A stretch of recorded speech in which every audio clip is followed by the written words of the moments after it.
আসসালামু আলাইকুম। অনেকেই কী করেন, ভিপিএন ডাউনলোড করে যে সিমে প্যাকেজ আছে, সর্বপ্রথম যে সিমে প্যাকেজ আছে ওই সিমের প্যাকেজ দিয়ে আপনার অ্যাপ্লিকেশন ওপেন করেন। এটা ওপেন করার পরে আপনার এইভাবে আসে, সেটা সম্পূর্ণ ভুল।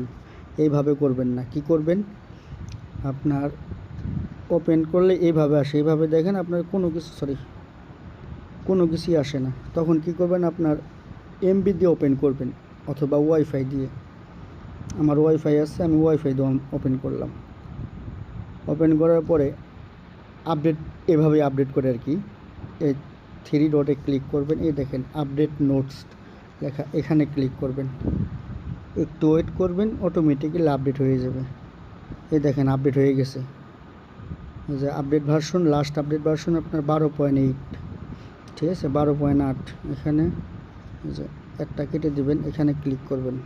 এই যে এভাবে আসবে, ইয়েস প্লিজ, এখানে দিলে আপনার টেলিগ্রাম গ্রুপে জয়েন হবেন। ওখান থেকে আপনি সমস্ত আপডেট নিতে পারবেন। এই দেখেন আমার অ্যাপ্লিকেশন আপডেট হয়ে গেছে, এখন সব অপশন চলে আসছে।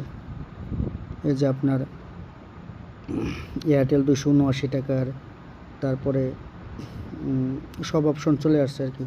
তখন কি করবেন আপনার, তারপরে আপনার ওয়াইফাই বন্ধ করবেন অথবা এমবি বন্ধ করবেন। এমবি বন্ধ করে আপনার প্যাকেজ দিয়ে আপনি কানেকশন করবেন। আর কানেকশন যদিও না হয় ফার্স্ট অবস্থায় আপনার ফ্লাইট মোড অন অফ করবেন।